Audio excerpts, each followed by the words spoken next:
After moving into our newly built house and finishing the unpacking, another moving truck suddenly parked in front of our home. Then my husband dropped a bombshell. Starting today, my parents will also live with us. Huh? If you oppose this, divorce is the answer. I burst into laughter and quipped. Well, we might as well be divorced already, right? Huh? This incident occurred right after we moved into our new home, and I had already left my husband and in-laws behind. I am Olivia, in my 30s. I married my husband, Michael, 5 years ago, and our son, Liam, is now 4 years old. Initially, I quit my job when we got married, but when our son turned 4, I decided to return to work. I now work full-time on weekdays. When I first met my husband, he was kind, laid back, and perhaps a bit oblivious at times. Back then, I thought these traits were just part of his personality. Above all, I was drawn to the fact that he always put me first, which led us to get married. However, I later realized that my compatibility with my in-laws was far from ideal. They seemed more concerned with appearances than genuinely considering others. Their thinking was one-sided and self-centered. The first sign of trouble came during wedding preparations. They insisted on having a grand wedding because my husband was the eldest son in the family. I preferred a modest celebration with close friends and family, but they argued that such a wedding would be embarrassing and not fitting for their family background. Ironically, my husband's family wasn't particularly well off. My father-in-law was a retired office worker, and mother-in-law was a homemaker. Their house wasn't large either. They had been renting all along. Yet, they insisted on putting up a facade. In the end, they said they'd cover the whole expenses, and without consulting me, they booked a lavish venue. To avoid conflict, I went along with their wishes and had an extravagant reception. However, the result was that only the groom's side covered the costs. Ultimately, my family ended up paying for the bride's side. Even during childbirth, it was the same. When I was enduring labor pains at the hospital, my mother-in-law arrived and immediately said, "What? The baby isn't born yet? You said you were having contractions, so I came all the way here. Ugh, how boring." She proceeded to engage in trivial small talk endlessly by my bedside. Of course, I was in too much pain to pay attention, but she persisted, saying, "Hey, Olivia, are you listening?" My husband, on the other hand, just stood there without uttering a word. Before we got married, I appreciated his laid-back nature, but now it feels less like laid-back and more like obliviousness. Well, perhaps he simply assumes that his parents' way of thinking is the norm. And after childbirth, the inconsiderate behavior of my mother-in-law and father-in-law continued. Despite it being shortly after giving birth, they stayed late at our house, making noise under the guise of celebrating. My father-in-law even demanded, "Hey, prepare some snacks." When our son cried, no one bothered to comfort him. Given this situation, I found myself disliking my in-laws and tried to limit our interactions to the bare minimum. However, a certain incident led me to become more deeply involved with them. We, as a family of 3, were living in a rental apartment. However, as our son grew older, we began considering purchasing a newly built house. Yet, the process of building a house involves various meetings, from land selection to working with construction companies and interior design. Since my husband and I both work, it was challenging to schedule meetings during weekdays. As a result, we always arranged these meetings for weekends.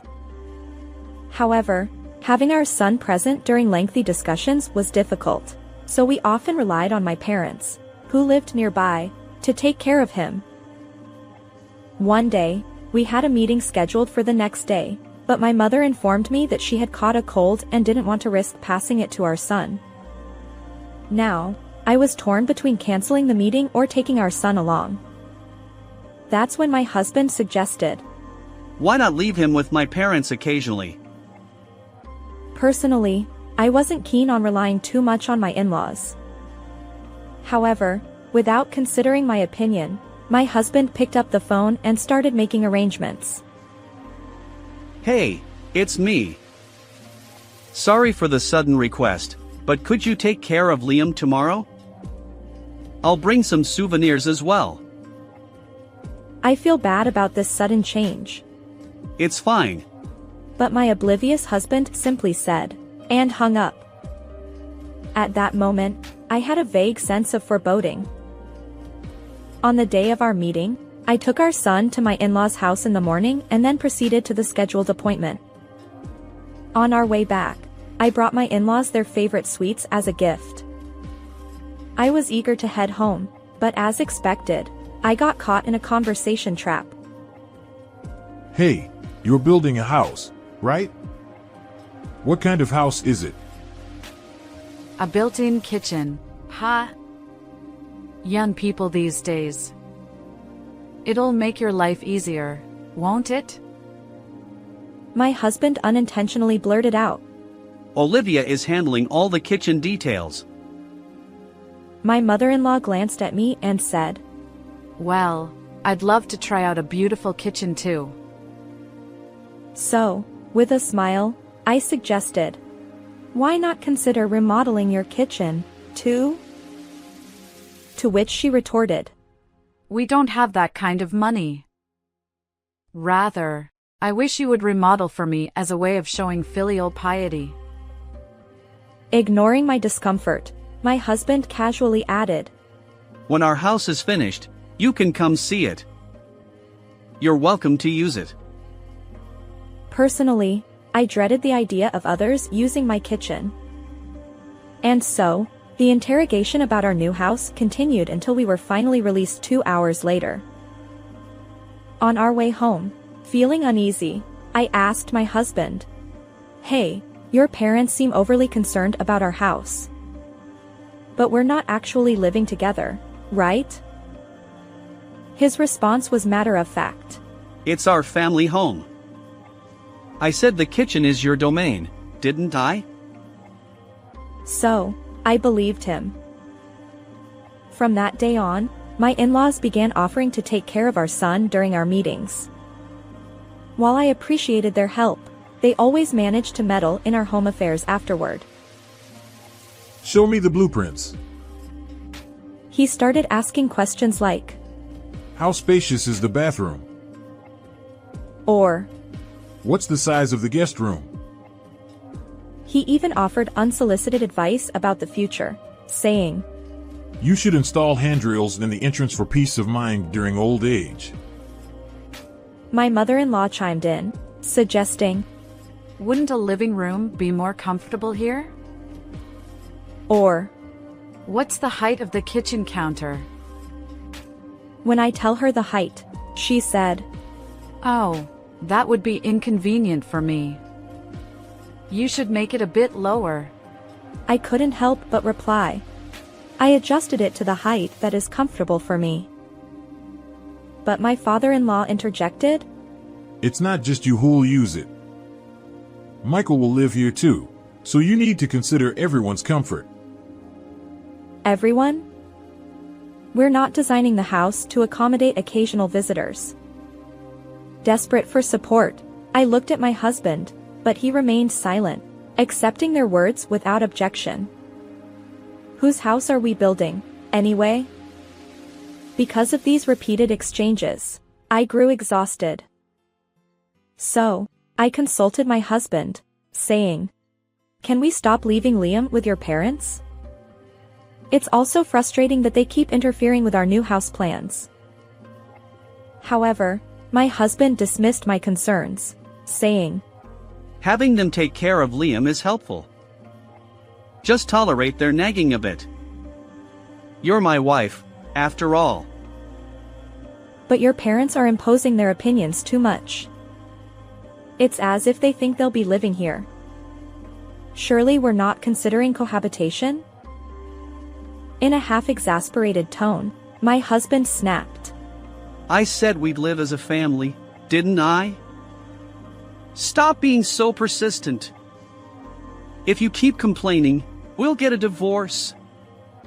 Divorce. What on earth was he saying? It was my in-laws who suddenly intruded into our new house plans. Yet somehow, our conversations always veered toward divorce. Since that day, my husband's threats of divorce increased with every issue that arose. On another day, after a meeting, my in-laws visited our home and began discussing our new house. My father-in-law suggested, Hey, shouldn't we change the location of the bathroom? Yes, maybe it's better to move it over here. Should we ask the design firm for changes? Even my husband seemed ready to make a phone call. Feeling cornered, I asserted, we've already made decisions. In response, my father-in-law grew angry. Who do you think you are? You know nothing about house matters. Listen to the opinions of your elders. Exactly. We're advising you for your own good. Rather than coming to my aid, my husband casually said, Yeah, let's consider their advice. It seems I'm stuck in a whirlwind of opinions. Then my father-in-law looked at me and said, Hey, Michael, couldn't you have married someone more understanding? Dad, don't say that. Come on, Olivia, apologize. Otherwise, we'll get a divorce.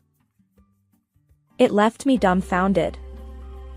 I thought, enough is enough. Despite my efforts to avoid interactions with my in-laws due to our incompatible personalities, we've been seeing them more frequently lately. Unfortunately, my husband has become increasingly aligned with his parents, leaving me with no ally. The kind Michael I once knew has vanished, replaced by a puppet manipulated by my in-laws. When we decided to build our new house, I was excited about our future life together. But now, meetings are torture, and conversations with my in-laws feel like hell. Yet, if I dare confide in my husband, he responds with threats of divorce. Once, half-jokingly or perhaps seriously, he even handed me a pre-filled divorce form, saying, Your attitude toward my parents is unbearable. They're offering advice, and they take good care of Liam. If your behavior doesn't improve, I'll seriously divorce you. I was left speechless. It's clear that he'll always side with his parents, no matter what. Moreover, my husband claims that my in-laws take good care of our son, but that's only during our meetings. The ones who genuinely look after our son are my own parents. They've been there for sudden nursery school emergencies and difficult times. When I fell ill, they'd come over to care for our son. My parents even prepare gifts for birthdays and Christmas. In contrast, my in-laws have never given our son anything. Instead, when they visit, they demand, Bring us a souvenir. My husband doesn't understand any of this. Feeling worn out, I finally visited my parents' home. Clearly, I looked exhausted, and my mother asked in concern, What's wrong? So, I mustered the courage to share my current situation. To my relief, my mother said, If anything happens, you can always come back here. It was a comforting response. Yes, I don't need to force myself into that family any longer. I just need to make a decision. But we have our son, and we're building a new house. However, given the current situation, it feels like my in-laws might eventually take over our new home. If that happens, I'll be subjected to their verbal abuse for life, all while being taken advantage of by them. I can't bear that. Yet, if I bring up divorce now, my husband will likely reject the idea. Despite his constant talk of divorce, my husband and in-laws are concerned about appearances, so divorcing him won't be straightforward. That's when I had an idea. And so, I began preparing for the worst. Finally, our newly built house is complete, and today my husband, our son, and I came for a viewing. Our son is happily running around, exclaiming, "Yay, our new home." The house smells fresh, and I'm thrilled that my ideal home has finally become a reality. We had a brief meeting with my husband to discuss moving in, and we decided that the second floor would have a guest room and our son's room. However, since we don't plan to use it immediately, I thought we'd just use it as a place to store our belongings for now. I mentioned this to my husband, but he simply said, "Make sure to organize the stuff properly." Despite my casual response, I already felt suspicious about my husband's behavior. On moving day, we transported our belongings as planned and began unpacking. Since I expected a busy day, our son is staying with my parents. Suddenly, I noticed my husband was nowhere to be found. Searching for him, I saw him on the phone. He was saying things like, "What? You're already coming? We're not done unpacking yet." At that moment, I thought, oh, are my in-laws coming again? But soon after, a moving truck pulled up in front of our house. I wondered if the mover had forgotten something. Just then, the doorbell rang. I answered the intercom, and there stood my in-laws. To my surprise, my in-laws arrived with their belongings in tow. My father-in-law barged in, demanding, Hey, is everything sorted? Oh dear, nothing is organized at all. Olivia alone won't cut it. Behind them stood a mover, clutching protective covers typically used during relocation. The mover politely asked, Hello, may we begin our work? Work? What work? I wondered. But my in-laws instructed the mover. Go ahead. And then suddenly, our home was invaded by workers. I confronted my husband, asking, "What's going on?"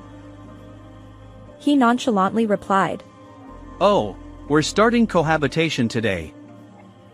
You know, they've been looking after our son, and it'll be easier for us all to live together." Huh? We never discussed this. I protested. My husband continued, "Well, I'm the head of this household, and my parents have been advising us about this house. Besides, Mom wants to live here too." His casual tone infuriated me. What? This is our family's home for the three of us, right? There's no room for your parents. I'll take the largest room on the second floor. And the one next to it will be mine. She added, I measured it recently. Do the curtains fit? I couldn't believe it. They were already claiming rooms in our new house. Measurements? When was that? I asked my husband. Hey, could it be that your parents have been here before? Isn't this their first time seeing the house? Huh? They actually came the day before we did the house tour. What? Why? They wanted to see it, so I gave them the keys to take a look ahead of time. Unbelievable. My in-laws had explored the house before we even moved in. They even decided on their own room and took measurements. I felt anger welling up deep inside me. Hey, why didn't you consult with me? Isn't this our home for the three of us? Besides, Liam's room will be gone. Ha! He won't use that room right away. and the guest room is for when someone visits, right? So it's fine if my parents use it. Besides, I said it before, this new house is for the whole family to live in. And when we say family, that includes my parents. Wait. Did you deceive me? You're just misunderstanding. I'm the homeowner, so stop complaining. As my husband and I engaged in this exchange, my in-laws joined the fray. What's wrong with you? Are you against us living here? How insolent for a daughter-in-law! Such an unfilial daughter-in-law. It's only natural for children to care for their parents. You're part of our family now, so you should take care of us. But that's not the point. Originally, this house was meant for our family of 3 to live in. Even the kitchen was designed with me in mind. Well, isn't that fine? After all, you'll be handling household chores in this house, won't you? As a daughter-in-law, isn't it natural to take care of the household? Then does that mean you won't do any housework? Of course not! It's only natural for a daughter-in-law to take care of household matters.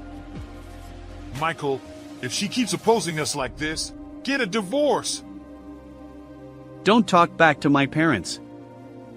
I'm serious about getting a divorce. Certainly, that line finally came up. So, you're thinking of divorce, right? Huh? My husband responded with a puzzle. I couldn't help but burst into laughter. I faced him and said, "We might as well be divorced already." My husband and in-laws had a look of shock on their faces. Although I haven't submitted it yet, so it's just on paper, I handed him the divorce papers. Huh? It was a fully filled-out divorce form. He looked at it and stammered. What's this? I reminded him. Remember how you've been threatening me with "we'll get a divorce" all the time? Well, there you go. I've filled it out too. Oh, that was just a joke. You've been threatening me daily with divorce. How can that be a joke? We're married, aren't we? A joke like that should be fine. It would be fine if it were a funny joke. But how can threats like that be taken as a joke? Besides, I have recorded all our conversations and threats. Huh? I'll take this to a lawyer and proceed with the divorce properly. Hey, what about the house? He panicked, asking about the house. I replied firmly. I wanted to live in this house with you and Liam. But clearly, you had other plans. If you want to live with your parents so badly, go ahead. Oh, and when we divorce, make sure to repay the $30,000 I lent for the down payment. And lump sum child support too. I'll be raising Liam. With that, I opened a box containing essential items for my son and me, a traveling bag and a backpack, for whatever comes next. Yes, I had been waiting for this moment. As I suspected, my in-laws had intentions of taking over the house. And my husband, too, conspired with them to deceive me. In that case, divorce seemed to be my only option. However, my husband, born into a family that values appearances, wouldn't readily agree to a divorce. So, I came up with a plan involving the divorce papers he had prepared. Although he probably intended it as an empty threat, he had meticulously filled out the divorce form. I decided to play along. But submitting it silently risked invalidating the divorce, so I secretly recorded our conversations to confirm his genuine intent. Perhaps my husband believed I lacked the courage to go through with it. True, Divorcing while raising our young son wouldn't be easy. But I wasn't alone.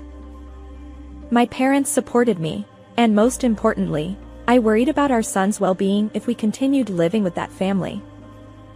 So, divorce and separation seemed like the best course of action. I packed my bags and went to my parents' home, explaining the situation. They assured me, "You're welcome to stay here." Then, I entrusted my son to them and visited a lawyer's office. I showed them the divorce papers, the recorded conversations, and requested legal proceedings. A week after leaving our newly built home, my husband called repeatedly. Avoiding his calls, I let the answering machine collect numerous messages. His voicemails consisted of demands about the mortgage. What are you thinking? Come back soon. Yet there were no apologies, no concern for our son, and no mention of driving out my in-laws. My husband has no intention of kicking out his parents after all that has happened. He is only worried about the mortgage. Of course, there's a reason for that. My husband doesn't have any savings. You see, he spends money on his hobbies like casinos and horse racing. Despite initially promising to save before building the house, all we have was my pre-marriage savings of $30,000. When I confronted him about it, he nonchalantly said, "Oops, my bad. If I put the mortgage in my name, it'll be fine." But I couldn't tolerate his carefree attitude, so I made him sign a loan agreement. It was a formality because he had borrowed $30,000 from me, and I wanted proper repayment. Although he underestimated the seriousness of financial transactions between spouses, he eventually complied. Little did I know that this precautionary document would come in handy. When we applied for the mortgage, we used my savings as the down payment, but the loan was in his name. However, I suspect he was counting on my income too. Perhaps he planned to burden me with all the living expenses after inviting his parents. Given how frugal my in-laws are, I doubt they'd contribute anything toward daily costs. I just want to make sure that I receive the money I lent and the child support in full.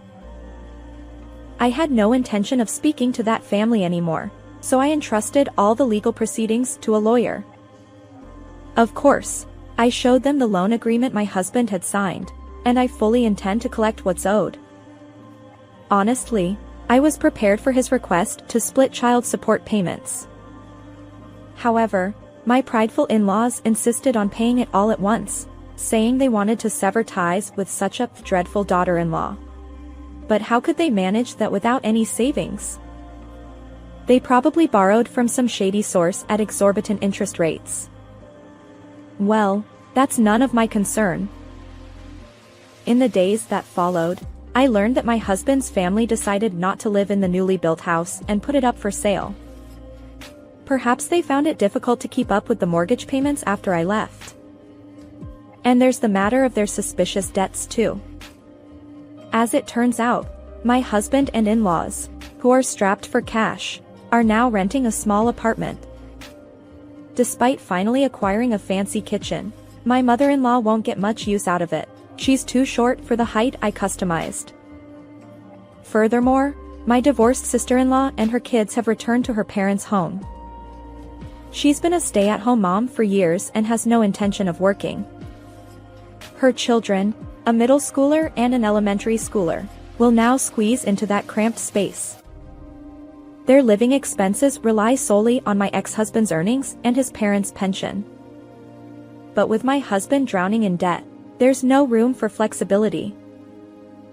According to rumors, it seems that my ex-in-laws are constantly arguing due to the increased family size, and the noise has become a nuisance for the neighbors. My ex-sister-in-law expressed frustration, saying, "I heard we could live in the new house. So why is this happening?" I wanted to use the modern kitchen and live in the new house. If you keep complaining, I'll hit the jackpot and buy anything, even a house. Unfortunately, It appears he's delved deeper into his long-standing gambling hobby and accumulated more debt. There are whispers that he might have even borrowed from shadier sources. It's a pitiable situation. However, considering my ex-husband's unwavering support for his parents, he's reaping what he sowed. As for me, I now live in a rental apartment near my workplace with my son. When I work late, my parents support my son, which puts my mind at ease. Over time, I've been promoted, and my salary has increased. I'm saving up the extra income to treat my son and parents to a relaxing stay at a high-end hotel. Unlike someone else, I'll express my gratitude to the parents who've always supported me while finding happiness. How did you find this story? Don't forget to subscribe to the channel. Until next time in the next